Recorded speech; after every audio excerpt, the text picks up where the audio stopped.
नमस्कार जय जगन्नाथ पुणी एक भिडियो समस्त को स्वागत मु आशा करी आम प्रिय भाई और भाई मैंने समस्ते भल थे। तो आग को अच्छे आम फोर्थ सेमिस्टर परीक्षा ठीक अच्छे समस्ते कहूल कि sir minor paper political science video आणतु ठीक अच्छे। तो आपण कथा शुणी मुझे आप वीडियो आनी जहाँकि मुझे आज सिलेबस सहित यूनिट नंबर 1 कवर करी ठीक अच्छे। तो आग को जार परीक्षा अच्छी निहाती भाव आज वीडियो संपूर्ण से जाए देखिए ठीक अच्छे। कारण आपंकर फोर्थ सेमिस्टर माइनर रे पे जो विषय दूसरी ना निश्चित भाव में आप भलसे बुझीपारे। आगू आम परीक्षा अच्छी कॉलेज रे तो किसी क्लास प्लास किसी हो ना मुझे जाचे किंतु आगू आम परीक्षा अच्छी तो निहाती भाव में आम इंटरेस्ट देवाई पड़ो ठीक अच्छे। तो देखु आपंकर अच्छे ये पाठ्य विषय वस्तु ठीक अच्छे। तो मेन हेडिंग है भारत उपनिवेशवाद एवं जातीयतावाद ठीक अच्छे।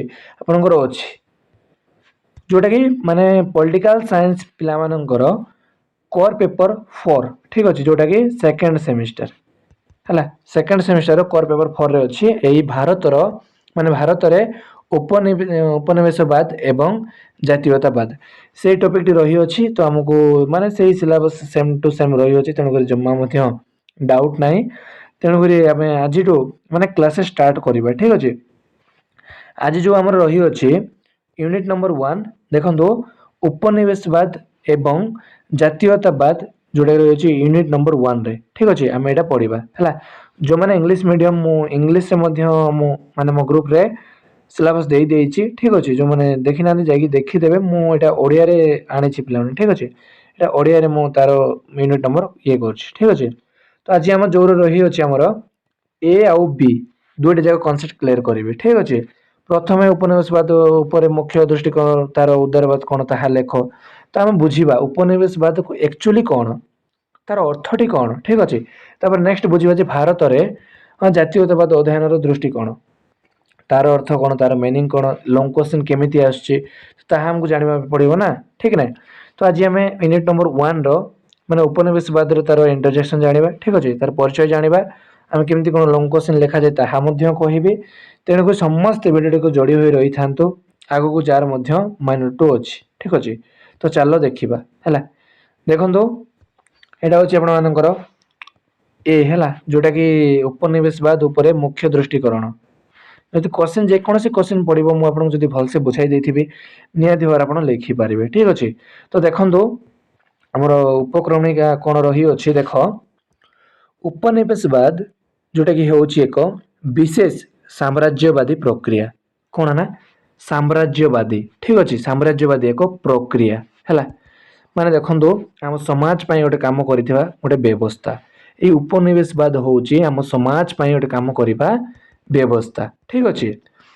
तो जहाँ माध्यम एक आर्थिक और सामरिक दृष्टिकोण शक्तिशाली राष्ट्र अन्य एक भौगोलिक अंचल तार संबद शासन तंत्र एवं जनसाधारण ऊपर सार्वभौमत्व अधिपत्य विस्तार करे ठीक अच्छे।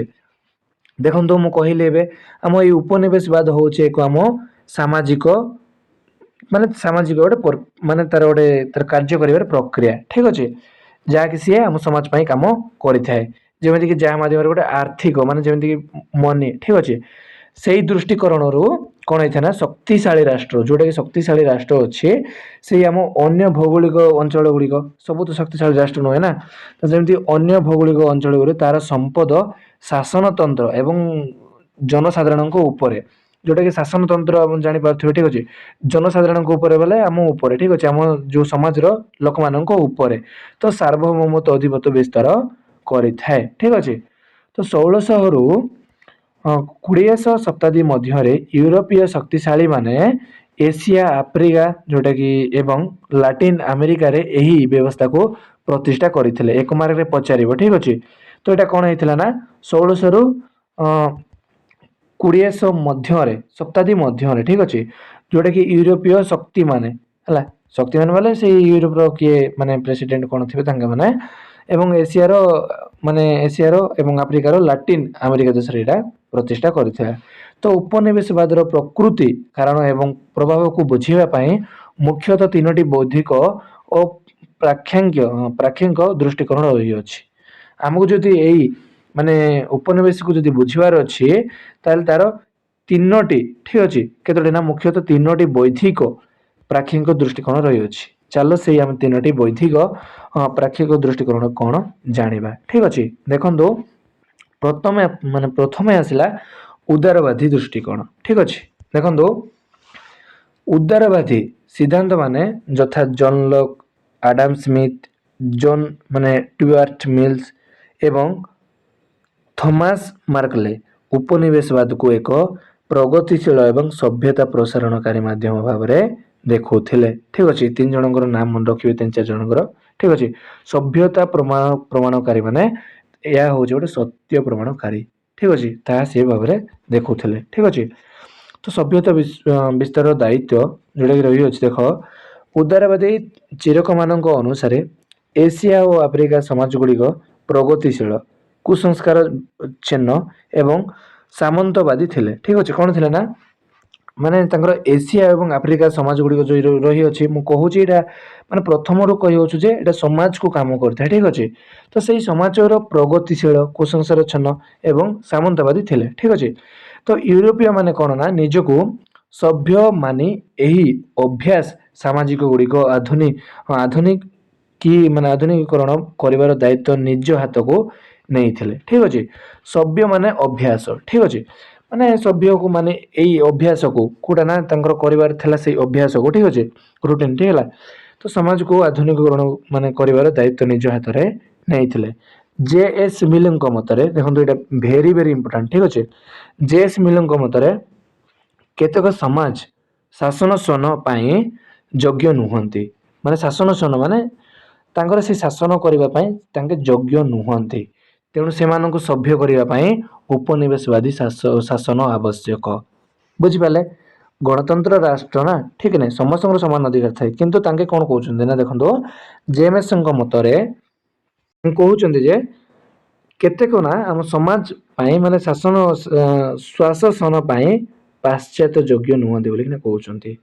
ତେଣୁକରି ଏଇ ଉପନିବେଶବାଦ ତାଙ୍କ ପାଇଁ ଆବଶ୍ୟକ ବୋଲିକିନା କହୁଛନ୍ତି ପିଲାମାନେ। ଠିକ ଅଛି ଦେଖନ୍ତୁ ପାଶ୍ଚାତ୍ୟ ଆଇନ ଅନୁସାରେ ପାଶ୍ଚାତ୍ୟ ଆଇନ ସୁଶାସନର ପ୍ରତିଷ୍ଠା ଯୋଉଟା କି ଉଦାରବାଦୀ ମାନେ ଦାବି କରନ୍ତି ଯେ ଉପନିବେଶ ଶାସନ ଦ୍ଵାରା ନିରଙ୍କୁଶ ରାଜତନ୍ତ୍ର ଅନ୍ତ ଘଟିଲା ଏବଂ ଆଇନର ଶାସନ ରୁଲ ଅଫ ଲ, ଆଧୁନିକ ନ୍ୟାୟପାଳିକା, ପ୍ରଶାସନିକ ସଂସାର ଏବଂ ବ୍ୟକ୍ତିଗତ ସମ୍ପତ୍ତିର ଅଧିକାର ପ୍ରତିଷ୍ଠା ହେଲା। ଠିକ ଅଛି ତାଙ୍କେ କହୁଛନ୍ତି ଯେ ମାନେ ଯୋଉଟା ଥିଲା ମାନେ ଯୋଉ ଲୋକମାନଙ୍କ ପାଇଁ ଶାସନ କିଛି ନଥିଲା। ଠିକ ଅଛି ତାଙ୍କର ପାଇଁ ସମାଜ କିଛି ନଥିଲା, କିନ୍ତୁ କଣ ହେଇଛି ନା ଗୋଟେ ଟାଇମ ଯେମିତି ଗୋଟେ ଏମିତି ସମୟ ଆସିଲା ଯେ ଏଇ ଉପନିବେଶବାଦ ଦ୍ଵାରା ତାଙ୍କେ କଣ କରୁଛନ୍ତି ନା ନିଜର ଶକ୍ତି, ନିଜର ଆଇନ, ନିଜର ଟ୍ୟାଲେଣ୍ଟ ଦେଖାଇକିନା କହୁଛନ୍ତି ଯେ ଆମର ବି ଗୋଟେ ଅଧିକାର ଅଛି।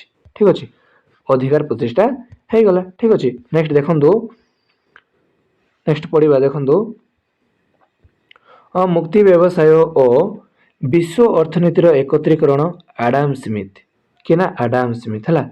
ଆଡାମ ସ୍ମିଥଙ୍କ ବାଣିଜ୍ୟବାଦୀ ବିଚାର ଅନୁଯାୟୀ ଉପନିବେଶବାଦ ବିଶ୍ୱସ୍ତରୀୟ ମୁକ୍ତ ବ୍ୟବସାୟ ର ବିକାଶ କଲା। ଠିକ ଅଛି ଆଡାମ ସ୍ମିଥ କଣ କହୁଛନ୍ତି ନା ଏହି ଉପନିବେଶବାଦ କଣ ହଉଛି ନା ବିଶ୍ୱ ସ୍ତରରେ ସାରା ବିଶ୍ୱରେ ଠିକ ଅଛି ସାରା ବିଶ୍ୱ ସ୍ତରରେ ମୁକ୍ତ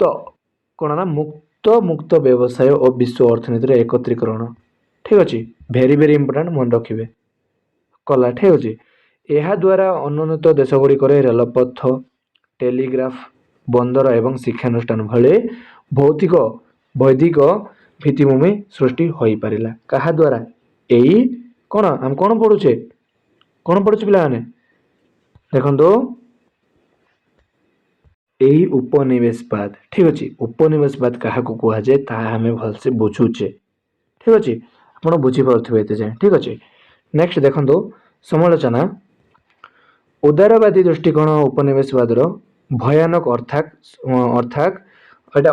ଠିକ ଅଛି ଶୋଷଣ, ନିଷ୍ଠୁରତାର ସାମ୍ରାଜ୍ୟବାଦୀ ଚେହେରା ଏବଂ ବର୍ଣ୍ଣ ବୈଷମ୍ୟ କୁ ଢାଙ୍କିବା ପାଇଁ ଏକ ଯୁକ୍ତିସଙ୍ଗତ ଛଦ୍ମପଟଲ ଭାବରେ କାର୍ଯ୍ୟ କରିଥିଲା। ଠିକ ଅଛି ଭେରି ଭେରି ଇମ୍ପୋର୍ଟାଣ୍ଟ ସମାଲୋଚନା ଯୋଉଟା କି ଉଦାରବାଦୀର ଦୃଷ୍ଟିକୋଣ ତାହା ମଧ୍ୟ ପକାଇବ। ଠିକ ଅଛି नेक्स्ट देखिबा तार 2 रे अछि मार्क्सवादी दृष्टिकोण। ठीक अछि देखंदो मार्क्सवादी दृष्टिकोण उपनिवेशवाद को श्रेणी शोषण पंजीकरण पुंजीवादर विस्तार एवं विश्वस्तरीय आर्थिक अध्यापतर एक श्रृंखला भाव में विश्लेषण करे। ठीक अछि कार्ल मार्क्स व्लादिमीर लेन रोज लक्सेमबर्ग एवं ए.आर. देसाई ए दृष्टिकोण मुख्य प्रवक्ता प्रवक्ता माने जाके कहिथिबे। ठीक अछि जी ए विषय कहते मैंने यहाँ गोटे मार्क्सवाद कौन ताहा कहते। ठीक अच्छे यहाँ मन रखिए के जनक ना तापर पॉइंट बाय पचारे। ठीक अच्छे पॉइंट बाय आप लिखे। ठीक अच्छे देखो आम जस्ट बुझुचे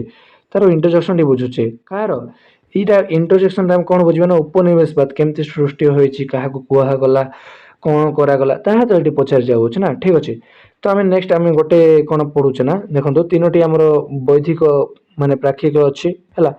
प्रथमे पढ़िले उदारवादी दृष्टिकोण। ठीक अच्छे उदारवादी कौन कौन जानिले ना जेम्स मिल मतरे गोटे एमती एक शासन व्यवस्था माने तांको पई किछि मध्य नाही कहउचंदी ता मध्य बुझिले। ठीक अच्छे आम गोटे गोटे करके बुझुचे तेणुक जमा वीडियो को स्किप न कर भलसे टिके देख। ठीक अच्छे देखो नेक्स्ट पुंजीवाद बजार और कंचामाल शोषण है औद्योगिक विप्लव पर यूरोप रे पुंजीवाद मानक निज कारखाना पाई सस्ता कंचामाल एवं प्रस्तुत सामग्री बिक्री पाई विशाल बजार रोच आवश्यकता थिला। ठीक अच्छे हाँ ठीक कथा यहाँ है कहते जे गोटे गोटे कंचामाल माने कौन है ना गोटे विशाल सामग्री बिक्री गोटे विशाल बजार दरकार थिला ना अत्यंत आवश्यक थिला। ठीक अच्छे तो उपनिवेश गुड़ी को यही कार्य व्यवहार करागला कौटी करागला यही उपनिवेश को मध्य यही कौन ना बिक्री पाई बजार रे व्यवहार करागला पिला माने। ठीक अच्छे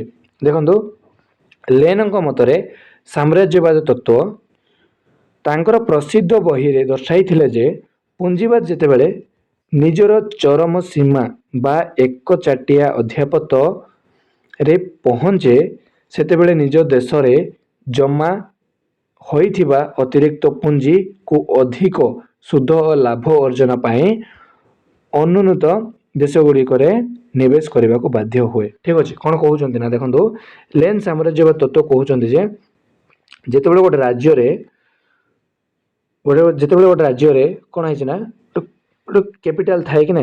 ठीक अच्छे तार कैपिटल पुंजी थाए है से पुंजी जदि आम जदि कम हो जाए तो ताको बिजनेस बिजनेस करने पड़ी थाए। ठीक अच्छे तो ये जन्म माने कहते देखो अतिरिक्त पुंजी एक्सचेंज माने एक्सेस कैपिटल को अधिक शुद्ध और लाभ अर्जन पाई अनुन्नत देश गुड़िक निवेश करने को बाध्य होता है पिलाने जितेबाला पुंजी कमी जाए सेतेबाला से देश चिंता करें मो देश केमती आग को बढ़ तो से सी निजे ही बाध्य होता है जे बिजनेस करने। ठीक अच्छे देखो यही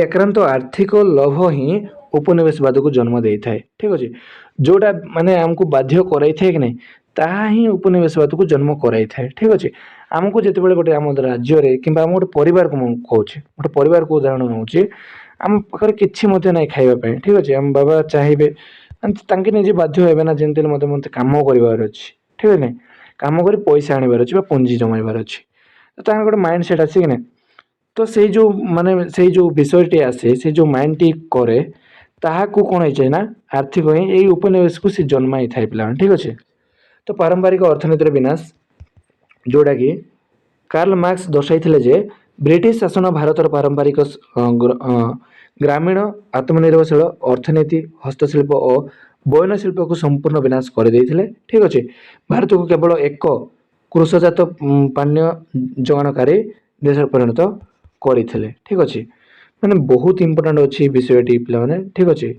मु कहि वीडियो टी संपूर्ण से जाए देखिए तो आम जस्ट टी आज आम तार माने एटी सर देथिबा। ठीक अच्छे तापर आमर बी रही भारत भारत में जातीयतावाद ताहा आम पढ़ा आम जस्ट आज ए रो उपनिवेशकरण कौन ताहा आम टे जानी देथिबा। ठीक अच्छे उपनिवेशवादी कौन ताहा जानिबा।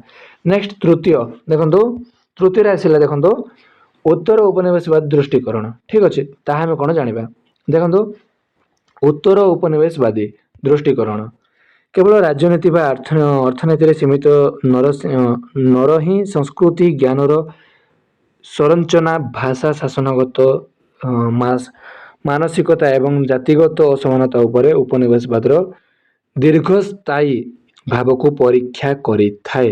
ଠିକ୍ ଅଛି।